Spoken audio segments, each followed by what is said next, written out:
Hello everyone, ನಮಸ್ತೆ, welcome back to my channel. ಹೇಗಿದ್ದೀರಾ ಎಲ್ಲರೂ? I hope all are doing really well. ಇವಾಗ ಬೆಳಗ್ಗೆ 9:30 ಆಗ್ತಾ ಇದೆ. ನಾನು ರೆಡಿ ಆಗ್ತಾ ಇದ್ದೀನಿ. ನನಗೆ ಸ್ವಲ್ಪ ಹೊರಗಡೆ ಕೆಲಸ ಇದೆ. ಹಾಗೆಯೇ ಸ್ವಲ್ಪ ಗ್ರೋಸರೀಸ್ ಎಲ್ಲ ತರಬೇಕಿತ್ತು. ಅದಕ್ಕೆ ಬೆಳಗ್ಗೆ ಮನೆ ಕೆಲಸ ಅಂದರೆ ಇನ್ನೂ ಪೂರ್ತಿ ಮಾಡಿಲ್ಲ, ಇನ್ನೊಂದು ಸ್ವಲ್ಪ ಬಾಕಿ ಇದೆ ಕ್ಲೀನಿಂಗ್ ಎಲ್ಲ. ಆದರೆ ಹೊರಗಡೆ ಕೆಲಸ ಮೊದಲು ಮುಗಿಸ್ಕೊಂಡು ಬಂದುಬಿಡೋಣ ಅಂತ ನಾನು ಇವಾಗ ರೆಡಿ ಆಗ್ತಾ ಇದ್ದೀನಿ. ಮತ್ತು ಯಶುಗೆ ಲಂಚ್ ಬಾಕ್ಸ್ ಕೊಟ್ಟಿದ್ದೀನಿ. ಅವನು ಇವತ್ತು ಲಂಚ್ ತೊಗೊಂಡು ಹೋಗಿದ್ದಾನೆ. ಬಟ್ ಇಶಾನ್ ಮನೆಗೆ ಬರ್ತಿದ್ದೀನಿ ಅಂತ ಹೇಳಿದ್ದಕ್ಕೆ ನಾನು ಅವನಿಗೆ ಲಂಚ್ ಬಾಕ್ಸ್ ಕೊಟ್ಟಿಲ್ಲ. ಆ್ಯಂಡ್ ನಮ್ಮದು ತಿಂಡಿ ಕೆಲಸನೂ ಎಲ್ಲ ನಾನು ಮುಗಿಸ್ಕೊಂಡಿದ್ದೀನಿ. ಇವಾಗ ಬರೀ ನಂದು ಸ್ವಲ್ಪ ಮನೆ ಕ್ಲೀನಿಂಗ್ ಎಲ್ಲ ಮಾಡ್ಕೊಳ್ಳೋದು ಮಿಕ್ಕಿತ್ತು. ಬಟ್ ಹೊರಗಡೆ ಕೆಲಸ ಎಲ್ಲ ಸ್ವಲ್ಪ ಮುಗಿಸ್ಕೊಂಡು ಬಂದುಬಿಟ್ರೆ ಮನೆಯಲ್ಲಿ ಆರಾಮಾಗಿ ನಾವು ಕೆಲಸ ಮಾಡ್ಕೋಬೋದು ಅಂತ ನಾನು ಮೊದಲು ಹೊರಗಡೆ ಹೋಗೋದಕ್ಕೆ ರೆಡಿ ಆಗ್ತಾಯಿದ್ದೀನಿ. ಯೂಶ್ವಲಿ ವೀಕೆಂಡೇ ನಾನು ಎಲ್ಲ ಕೆಲಸ ಮಾಡ್ಕೊಳ್ಳೋದು. ಇದನ್ನೆಲ್ಲ ಅಂದರೆ ಗ್ರೋಸರೀಸ್ ತರೋದಾಗಲಿ, ಎಕ್ಸ್ಟ್ರಾ ಕ್ಲೀನಿಂಗು ಅಥವಾ ಏನಾದರೂ ಮನೆ ಕೆಲಸ ಇದ್ದರೆ ವೀಕೆಂಡ್ಸೇ ನಾವು ಮಾಡ್ಕೋತೀವಿ. ಬಟ್ ಈ ವೀಕೆಂಡಲ್ಲಿ ನಾವು ಬೇರೆ ಕೆಲಸ ಇತ್ತು, ಸೊ ಬ್ಯುಸಿಯಾಗಿದ್ವಿ. ಅದಕ್ಕೆ ಗ್ರೋಸರೀಸ್ ತರೋಕ್ಕಾಗಲಿಲ್ಲ. ಅದಕ್ಕೆ ನಾನು ಇವಾಗ ಒಬ್ಬಳೇ ಹೋಗ್ತಾಯಿದ್ದೀನಿ. ವೀಕ್ ಡೇಸಲ್ಲಿ ನಮ್ಮ ಮನೆಯವರು ಫ್ರೀ ಇರೋದೇ ಇಲ್ಲ, ಸೊ ಅವರು ಬರ್ತಾ ಇಲ್ಲ. ಈಗ ನಾನು ಒಬ್ಬಳೇ ಹೋಗ್ತಾಯಿದ್ದೀನಿ. ಬಟ್ ಮನೆ ಹತ್ರನೇ ಶಾಪ್ ಇದೆ. ಅವ್ರಿಗೆ ಕೊಟ್ಟು ಬಂದರೆ ಅವರು ಮನೆಗೆ ಹೋಮ್ ಡೆಲಿವರಿ ಮಾಡ್ತಾರೆ. ಸೊ ಅದು ಏನು ಟೆನ್ಷನ್ ಇಲ್ಲ.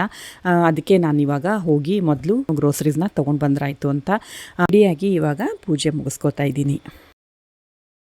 ಹಾಗೆಯೇ ಇವತ್ತು ಸಿಂಪಲ್ಲಾಗಿ ನಾನು ಪೂಜೆ ಮುಗಿಸ್ಕೊಂಡೆ. ಅಂದರೆ ಈ ಥರ ಅರ್ಜೆಂಟಲ್ಲಿ ನನಗೆ ಗಡಿಬಿಡಿ ಇದ್ದಾಗ ನನಗೆ ಪೂಜೆ ಮಾಡ್ಕೊಳ್ಳೋದು ಆಗಲ್ಲ. ಆ ಟೈಮಲ್ಲಿ ನಾನು ಸಂಜೆ ಮಾಡ್ಕೊಂಡಿರ್ತೀನಿ. ನನಗೆ ರಿಲ್ಯಾಕ್ಸಾಗಿ ಪೂಜೆ ಮಾಡೋದು ಅಂದರೆ ತುಂಬ ಇಷ್ಟ. ಈ ಥರ ನನಗೆ ಅರ್ಜೆಂಟಾಗಿ ನನಗೆಲ್ಲಾದರೂ ಹೊರಗಡೆ ಹೋಗಬೇಕು ಅಥವಾ ನನಗೆ ಕೆಲಸ ಇತ್ತು ಅಂತಂದರೆ ಆ ದಿನ ಸಂಜೆ ಪೂಜೆನ ಮಾಡ್ಕೊಂಡಿರ್ತೀನಿ.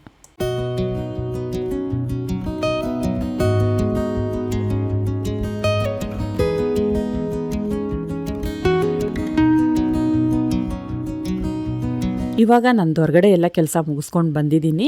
ನಂದೇನು ಕೆಲಸ ಇತ್ತು ಹಾಗೆಯೇ ಗ್ರೋಸರೀಸು ಎಲ್ಲ ನಾನು ಹೇಳಿ ಬಂದಿದ್ದೀನಿ ಶಾಪ್ದವ್ರಿಗೆ. ಅವರು ಮನೆಗೆ ತಂದು ಹೋಮ್ ಡೆಲಿವರಿ ಮಾಡ್ತೀನಿ ಅಂತ ಹೇಳಿದ್ದಾರೆ. ಸೊ ಅವರು ತಂದು ಕೊಡ್ತಾರೆ ಮಧ್ಯಾಹ್ನದಷ್ಟೊತ್ತಿಗೆ. ಇವಾಗ ನಾನು ಮನೆಗೆ ಬಂದು ನಂದು ಏನು ಕೆಲಸ ಮಿಕ್ಕಿತ್ತಲ್ವ ಅದನ್ನೆಲ್ಲ ನಾನು ಮಾಡ್ಕೊಳ್ತಾ ಇದ್ದೀನಿ. ಮತ್ತು ಹೌಸ್ ಹೆಲ್ಪು ಬಂದು ಹೋಗಿದ್ದಾರೆ. ಅವರು ಕಸ ಗುಡಿಸಿ ನೆಲ ಒರೆಸ್ಕೊಟ್ಟು ಮತ್ತು ಪಾತ್ರೆ ಎಲ್ಲ ತೊಳ್ಕೊಟ್ಟು ಹೋದರು.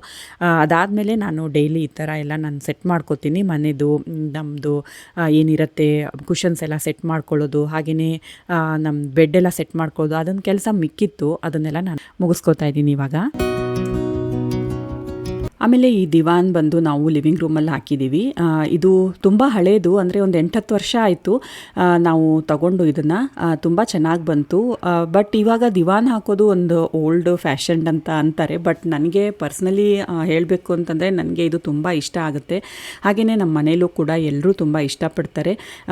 ಇದು ಒಂಥರ ಕೋಝಿ ಫೀಲ್ ಕೊಡುತ್ತೆ ಅಂತ ನನಗನ್ಸುತ್ತೆ. ದಿವಾನ್ ಕಾಟ್ ಇದ್ದರೆ ಮೂವೀಸ್ ನೋಡೋವಾಗ, ಟಿ ವಿ ನೋಡೋವಾಗ, ಹಾಗೆಯೇ ಟೀ ಕಾಫಿ ಕುಡಿಯೋವಾಗ, ಫ್ಯಾಮಿಲಿ ಟೈಮ್ ಎಂಜಾಯ್ ಮಾಡುವಾಗ ನಮಗೆ ತುಂಬ ನಾವು ಇದ್ರ ಮೇಲೆ ಕೂತ್ಕೊಂಡು ಆರಾಮಾಗಿ ನಾವು ಎಂಜಾಯ್ ಮಾಡ್ತೀವಿ.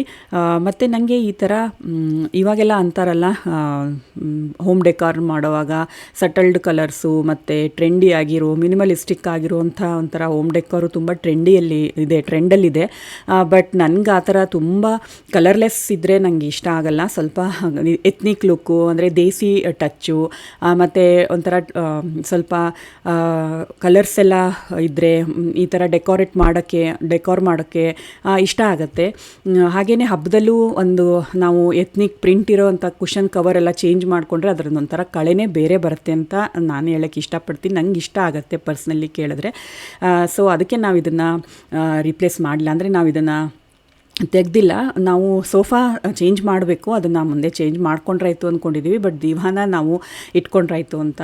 ಆ್ಯಂಡ್ ತೋರಿಸೋದ್ನಲ್ಲ, ಇವಾಗ ಗ್ರೋಸರೀಸ್ ಬಂತು, ಅದನ್ನು ನಾನು ಹಂಗೆ ಎತ್ತಿಟ್ಟಿದ್ದೀನಿ, ಸಂಜೆ ತಕ್ಕೊಂಡ್ರಾಯ್ತು ಅಂತ. ಈಗ ನಾನು ಅನ್ನಕ್ಕೆ ತೊಳೆದಿಟ್ಕೊಂಡಿದ್ದೆ. ಅಂದರೆ ನಾನು ಚಪಾತಿ ಮತ್ತು ರಾಜ್ಮಾ ಪಲ್ಯ ಮಾಡಿದ್ದೀನಿ ಇವತ್ತು ಲಂಚ್ಗೆ ಅಂತ. ಅದನ್ನು ಡಬ್ಬದಲ್ಲಿ ಕೊಟ್ಟು ಕಳಿಸಿದ್ದೀನಿ ಯಶುಗೆ. ಈಗ ನಾವು ಲಂಚ್ಗೆ ಟೈಮ್ ಆಯಿತು, ಅಂದರೆ ಒಂದು 12 ಗಂಟೆ ಆಗ್ತಾ ಬಂತು.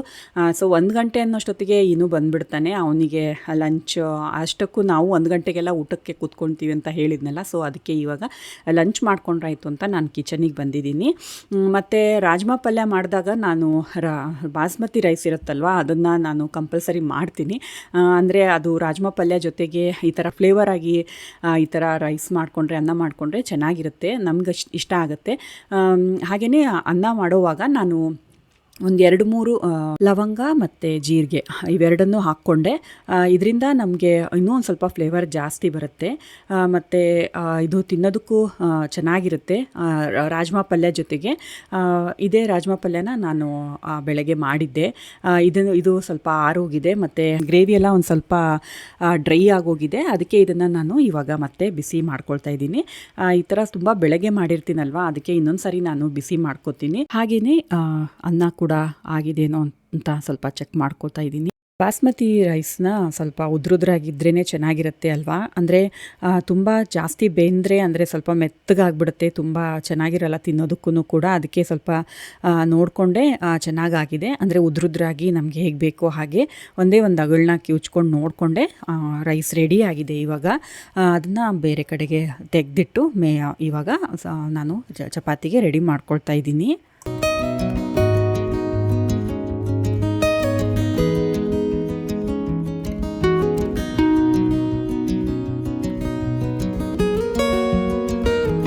ನಾನು ಯಾವಾಗ್ಲೂ ಈ ದೊಡ್ಡ ಕಾಳು ಬರುತ್ತಲ್ವ ರಾಜ್ಮಾದಲ್ಲಿ, ಅದನ್ನೇ ತೊಗೊಂಡು ಬರೋದು.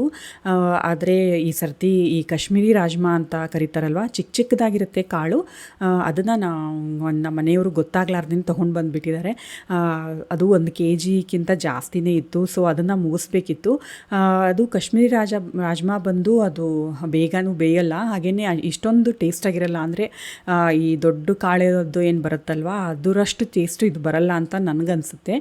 ನನಗೆ ಯಾವಾಗಲೂ ನಾನು ಈ ಒಂದು 2-3 ಸರ್ತಿ ನಾನು ಮಾಡಿ ನೋಡಿದ್ದೀನಿ ಕಾಶ್ಮೀರಿ ರಾಜ್ಮಾನೂ ಕೂಡ. ಅದು ಯಾಕೋ ಅಷ್ಟೊಂದು ನನಗೆ ಬೇಗ ಬೇಯಲ್ಲ ಅಂತಲೂ ಅನಿಸುತ್ತೆ, ಹಾಗೆಯೇ ಅಷ್ಟೊಂದು ಟೇಸ್ಟಾಗೂ ಬರ್ತಾ ಇಲ್ಲ, ಟೇಸ್ಟು ಅನಿಸಲ್ಲ. ಅದಕ್ಕೆ ನಾನು ಅದನ್ನು ಅವಾಯ್ಡ್ ಮಾಡ್ತೀನಿ. ರಾಜ್ಮಾ ಯಾವಾಗಲೇ ಮಾಡಿದ್ರು ನಾನು ದೊಡ್ಡ ಕಾಳು ಬರುತ್ತಲ್ವ ಅದನ್ನೇ ನಾನು ತಂದು ಮಾಡೋದು. ಆದರೆ ಇವತ್ತು ಅದನ್ನು ಮುಗಿಸ್ಬೇಕಿತ್ತು, ಸ್ವಲ್ಪನೇ ಇತ್ತು, ಜಾಸ್ತಿ ಇರಲಿಲ್ಲ. ಅದಕ್ಕೆ ಅದನ್ನೇ ಮಾಡಿ ನಾನಿವತ್ತು ಅದರದ್ದೇ ಪಲ್ಯ ಮಾಡಿಕೊಂಡು ಮುಗಿಸ್ಕೊಂಡೆ.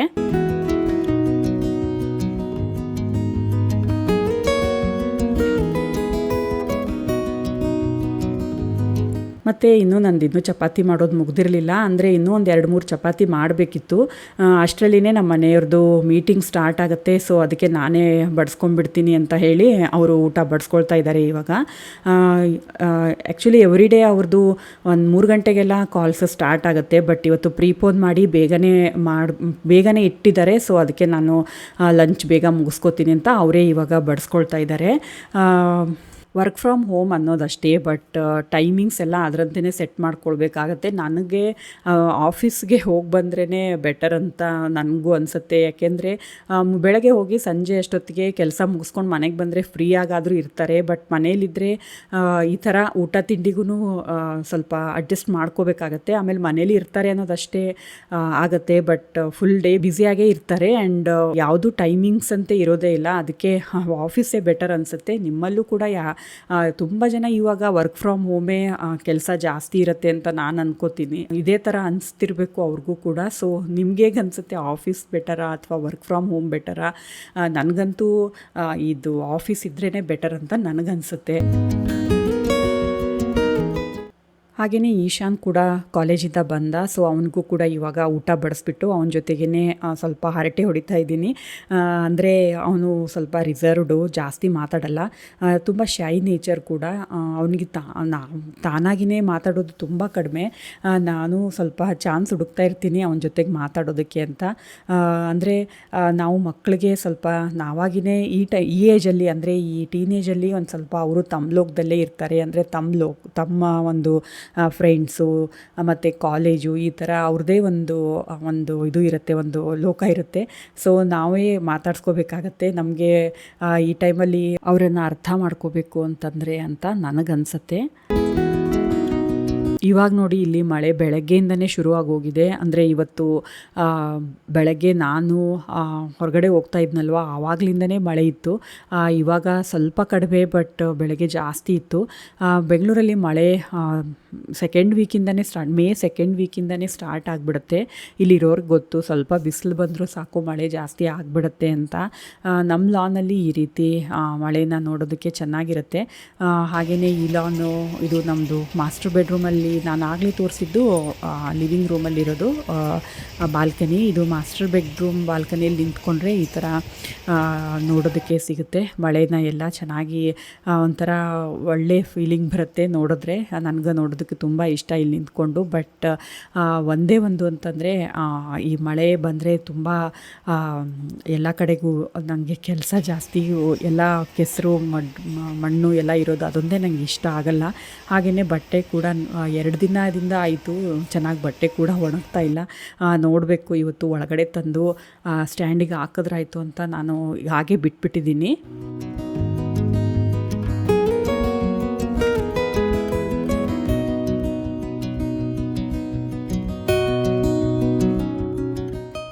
ಊಟ ಎಲ್ಲ ಆದಮೇಲೆ ಒಂದು ಸ್ವಲ್ಪ ಮಧ್ಯಾಹ್ನ 1-2 ಅವರ್ ನಾನು ಒಂದು ಸ್ವಲ್ಪ ಯೂಟ್ಯೂಬ್ದು ಎಡಿಟಿಂಗ್ ಎಲ್ಲ ಇತ್ತು ಇವತ್ತು. ಅದನ್ನು ಮಾಡಿಕೊಂಡು ಇವಾಗ ಸಂಜೆ ಈಗ ಟೀಗೆ ರೆಡಿ ಮಾಡ್ಕೊಳ್ತಾ ಇದ್ದೀನಿ.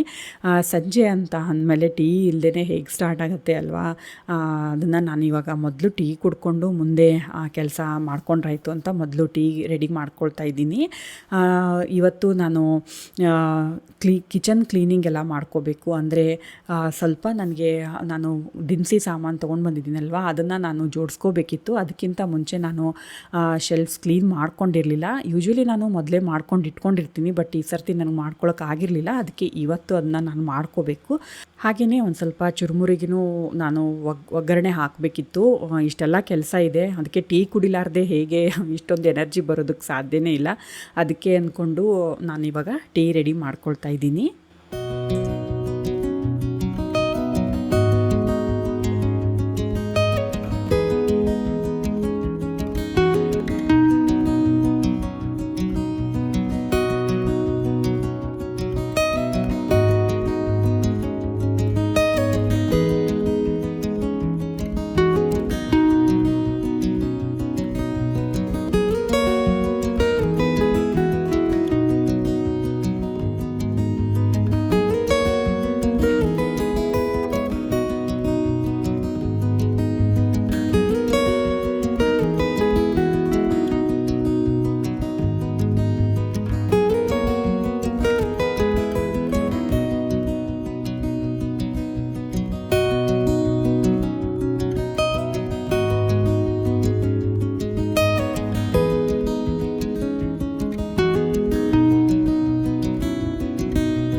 ಟೀ ಕುಡ್ಕೊಂಡು ಸ್ವಲ್ಪ ರಿಲ್ಯಾಕ್ಸ್ ಮಾಡ್ಕೊಂಡು ಬಂದದ್ದಾಯಿತು. ನಾನು ಇವಾಗ ಮತ್ತೆ ಕಿಚನಿಗೆ ಬಂದಿದ್ದೀನಿ. ಅಂದರೆ ಇದು ಶೆಲ್ಫು ಸ್ವಲ್ಪ ಕ್ಲೀನ್ ಮಾಡ್ಕೋಬೇಕಿತ್ತು. ಅಂದರೆ ಇದು ನಮ್ಮ ಕಿಚನ್ ಕೌಂಟರ್ ಟಾಪ್ ಏನು ಬರುತ್ತಲ್ವ, ಅಂದರೆ ಸ್ಟವ್ ಹತ್ರನೇ ಬರುತ್ತೆ. ಸೊ ಅದಕ್ಕೆ ನಾನು ಎಲ್ಲ ಸ್ಪೈಸಸ್ನ ನಾನು ಈ ಶೆಲ್ಫಲ್ಲಿನೇ ಸ್ಟೋರ್ ಮಾಡ್ಕೊಳ್ಳೋದು. ಅಂದರೆ ಉಪ್ಪಾಯಿತು, ಖಾರದ ಪುಡಿ ಆಯಿತು, ಮಸಾಲೆ ಪುಡಿ, ಸಾರಿನ ಪುಡಿ, ಈ ಥರ ಏನು ನಮ್ಗೆ ಇಮಿಡಿಯೇಟ್ ಮಾಡೋದಕ್ಕೆ ಬೇಕು, ನಮಗೆ ಅಡುಗೆಗೆ ಏನು ರಿಕ್ವೈರ್ಡ್ ಇರುತ್ತೆ ಅದನ್ನೆಲ್ಲ ನಾನು ಈ ಶೆಲ್ಫಲ್ಲೇ ನಾನು ಸ್ಟೋರ್ ಮಾಡ್ಕೊಂಡು ಇಟ್ಕೊಂಡಿರೋದು. ಸೊ ಅದರದ್ದೆಲ್ಲ ಡಬ್ಬಗಳನ್ನೆಲ್ಲ ನಾನು ಕ್ಲೀನ್ ಮಾಡ್ಕೋಬೇಕಿತ್ತು. ಅದನ್ನು ನಾನು ಸ್ಟೋರ್ ಮಾಡ್ಕೋಬೇಕಿತ್ತು. ಅದಕ್ಕಿಂತ ಮುಂಚೆನೇ ನಾನು ಇವಾಗ ಕ್ಲೀನಿಂಗ್ ಮಾಡ್ಕೊಳ್ತಾ ಇದ್ದೀನಿ.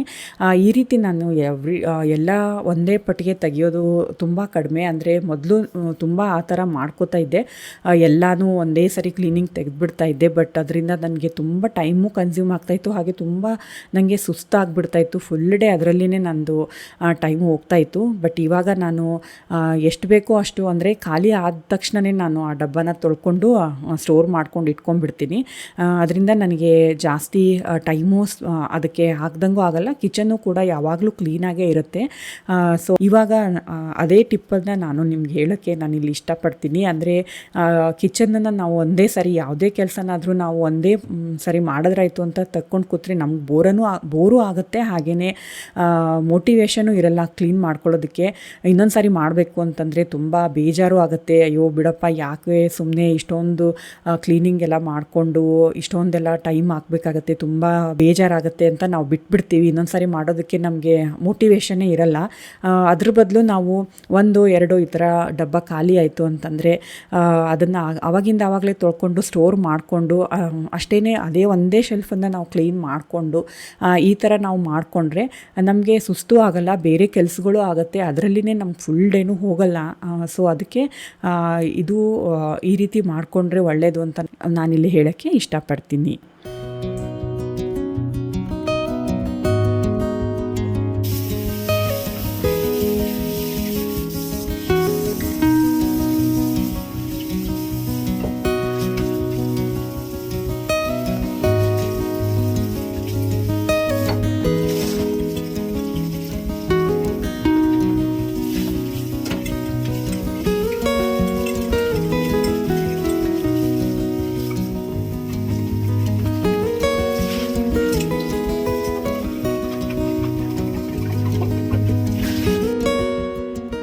ಆಮೇಲೆ ಈ ಗ್ಲಾಸ್ ಕಂಟೈನರ್ಸ್ ಬಂದು ನಾನು ಅಮೆಝಾನಿಂದನೇ ಪರ್ಚೇಸ್ ಮಾಡಿರೋದು ಎಲ್ಲನೂ.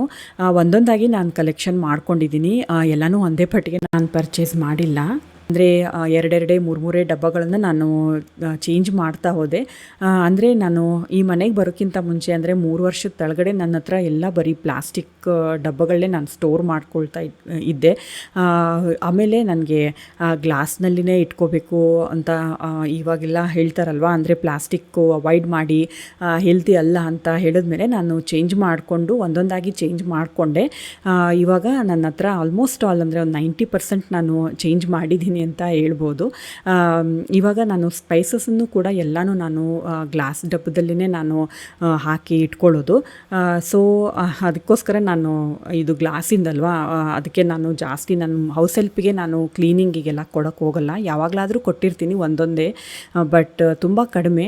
ಆದರೆ ಪಾಪ ನಮ್ಮ ಹೌಸ್ ಹೆಲ್ಪು ಮಾಡ್ತಾರೆ, ಆ ಥರ ಕೇರ್ಫುಲ್ಲಾಗೆ ಮಾಡಿರ್ತಾರೆ, ಆ ಥರ ಒಡೆಯೋದಾಗಲಿ ಏನು ಆ ಥರ ಎಲ್ಲ ಮಾಡಲ್ಲ. ಆದರೆ ನನಗೆ ನಾನು ತುಂಬ ಇಷ್ಟಪಟ್ಟು ತೊಗೊಂಡಿರೋ ಕಂಟೈನರ್ಸು ಡಬ್ಬಗಳಲ್ವ, ಸೊ ಅದಕ್ಕೆ ನಾನು ನನಗೆ ಇಷ್ಟ ಈ ಥರ ನಾನು ಬೇರೆಯವ್ರಿಗೆ ಕೊಡಲಾರ್ದೇ ನಾನೇ ಕ್ಲೀನ್ ಮಾಡ್ಕೊಳ್ಳೋದು ಯಾವಾಗ್ಲೂ.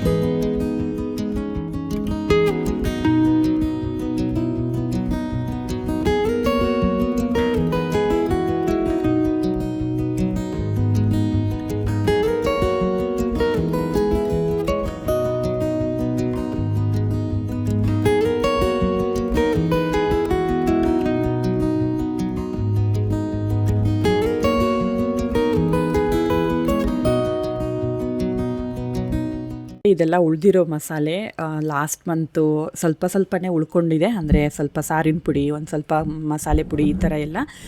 ಗರಂ ಮಸಾಲನೂ ಸ್ವಲ್ಪ ಹಳೇದಿತ್ತು, ಅದಕ್ಕೆ ಅದನ್ನೆಲ್ಲ ಎತ್ತಿಟ್ಕೊಂಡಿದ್ದೀನಿ. ಅದನ್ನು ಇವಾಗ ಚೆಕ್ ಮಾಡಿ ನಾನು ಅದನ್ನು ಕೂಡ ಕ್ಲೀನ್ ಮಾಡ್ಕೋಬೇಕು. ಆಮೇಲೆ ಇದು ಬಂದು ನಮ್ಮ ಡ್ರೈ ಬಾಲ್ಕನಿ. ಇದು ಕಿಚನ್ನಿಗೆ ಅಟ್ಯಾಚ್ ಆಗೇ ಇದೆ. ಸೊ ಇಲ್ಲಿ ನಾನು ಎಲ್ಲ ಡಬ್ಬಗಳನ್ನೆಲ್ಲ ನಾನು ಒಣಗಕ್ಕೆ ಇಡ್ತಾ ಇದ್ದೀನಿ. ಅಂದರೆ ರಾತ್ರಿ ಎಲ್ಲ ಚೆನ್ನಾಗಿ ಒಣಗಿದ್ವು ಅಂತಂದರೆ ನಾನು ಬೆಳಗ್ಗೆ ದಿನಸಿನೆಲ್ಲ ಅಂಬಿಸ್ಕೊಂಡು ಇಟ್ಕೋಬೋದು, ಹಸಿ ಇರಲ್ಲ ಅಂತ. ಇವಾಗ ಒಣಗಕ್ಕೆ ಇಡ್ತಾ ಇದ್ದೀನಿ. ಮತ್ತು ನಮ್ಮ ಯುಟಿಲಿಟಿ ಬಂದು ತುಂಬ ಚಿಕ್ಕದು. ಸೊ ಒಂದೇ ಸಿಂಕು ಇರೋದು, ಅದು ತುಂಬ ಚಿಕ್ಕದಾಗಿದೆ. ಅಲ್ಲಿ ತೊಳಿಲಾರ್ದಿರೋ ಪಾತ್ರೆನೆಲ್ಲ ತಂದು ನಾನು ಹೌಸ್ ಮೇಡ್ಗೆಲ್ಲ ಇಟ್ಟಿರ್ತೀನಿ. ಅಲ್ಲಿ ಮತ್ತೆ ನಾವು ತೊಳೆದಿರೋ ಪಾತ್ರೆನೂ ಇಡೋದಕ್ಕೆ ಜಾಗನೇ ಇರಲಿಲ್ಲ. ಇಟ್ಕೋಬೇಕು ಅಂತಂದರೆ ಮತ್ತೆ ಕಿಚನ್ನಲ್ಲಿನೇ ನಾನು ಇಡ್ತಾಯಿದ್ದೆ. ಅಂದರೆ ಜೋಡಿಸ್ಕೊಳ್ಳೋದೇನಾದರೂ ಲೇಟ್ ಆಯಿತು ಅಂತಂದರೆ, ಇನ್ ಕೇಸ್ ನಾನೇನಾದರೂ ಸಂಜೆ ನಾನು ಜೋಡಿಸ್ಕೋಬೇಕು ಅಂತಂದರೆ ನಾನು ಕಿಚನ್ನಲ್ಲಿ ಮತ್ತೆ ಇಟ್ಕೋಬೇಕಿತ್ತು. ಸೊ ಅದಕ್ಕೆ ನಾನು ಏನಾದರೂ ಮಾಡ್ಕೋಬೇಕು, ಈ ಥರ ಏನಾದರೂ ಒಂದು ಕೌಂಟರು ಕಟ್ಟೆ ಥರ ಮಾಡ್ಕೋಬೇಕು ಅಂತ ಅಂದ್ಕೊಂಡು ಈ ಥರ ನಾವು ಮಾಡ್ಕೊಂಡ್ವಿ ಆಪ್ಷನ್ನು. ಸೊ ಇದು ತುಂಬ ಇವಾಗ ನಮಗೆ ಯೂಸ್ ಆಗಿದೆ ಅಂತಲೇ ಹೇಳ್ಬೋದು. ಇವಾಗ ನನಗೆ ಒಗ್ಗರಣೆ ಮಂಡಕ್ಕಿ ಮಾಡ್ಕೋಬೇಕಿತ್ತು. ಅಂದರೆ ಕಡಲೆಪುರಿದು ಒಗ್ಗರಣೆ ಅಂತೀವಲ್ವ, ಅದರದ್ದು ಒಗ್ಗರಣೆ ಮಾಡ್ಕೋಬೇಕಿತ್ತು. ಅದಕ್ಕೆ ನಾನೀಗ ಒಂದು ಬಾಣಲೆಯಲ್ಲಿ ಎಣ್ಣೆ ತೊಗೊಂಡಿದ್ದೀನಿ, ಎಣ್ಣೆ ಹಾಕ್ಕೊಂಡಿದ್ದೀನಿ. ಅದಕ್ಕೆ ಸಾಸಿವೆ ಹಾಕ್ಕೊಂಡೆ. ಸಿಡ್ದಾದ್ಮೇಲೆ ನಾನು ಕಡಲೆ ಬೀಜ, ಪುಟಾಣಿ ಮತ್ತು ಕೆಂಪು ಮೆಣಸಿನ್ಕಾಯಿ ಹಾಗೆಯೇ ಅರಿಶಿನ ಪುಡಿ ಹಾಕ್ಕೊಂಡು ಸ್ವಲ್ಪ ಚೆನ್ನಾಗಿ ಅದನ್ನು ಹುರ್ಕೊಂಡಾದಮೇಲೆ ನಾನೀಗ ಅದಕ್ಕೆ ಕರಿಬೇವು ಸೇರಿಸ್ಕೊತಾ ಇದ್ದೀನಿ. ಆಮೇಲೆ ಎಲ್ಲನೂ ಚೆನ್ನಾಗಿ ಕೆಂಪಗಾಗೋವರೆಗೂ ಹುರ್ಕೊಂಡ್ಬಿಡ್ತೀನಿ.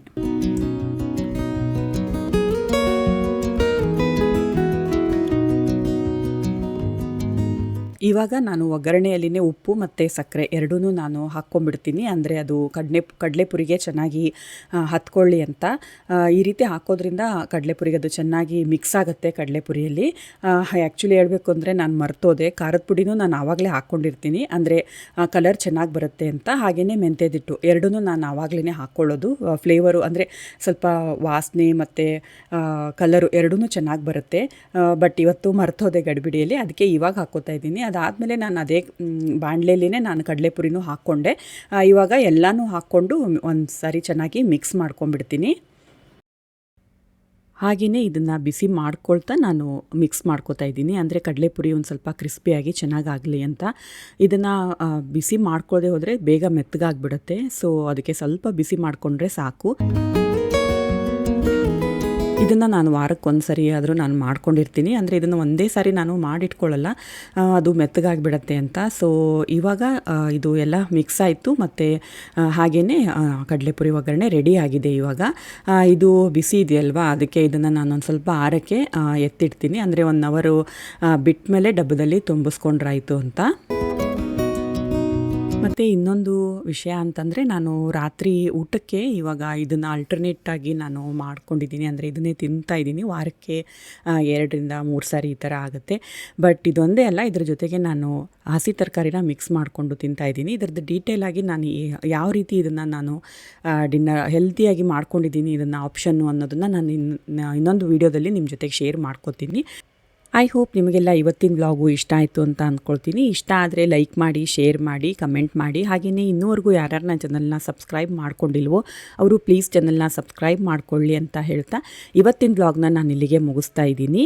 ಮತ್ತೆ ಸಿಗ್ತೀನಿ ಇನ್ನೊಂದು ವ್ಲಾಗ್ ಜೊತೆಗೆ, ಇನ್ನೊಂದು ದಿನದ ಜೊತೆಗೆ. See you in the next vlog. Bye bye.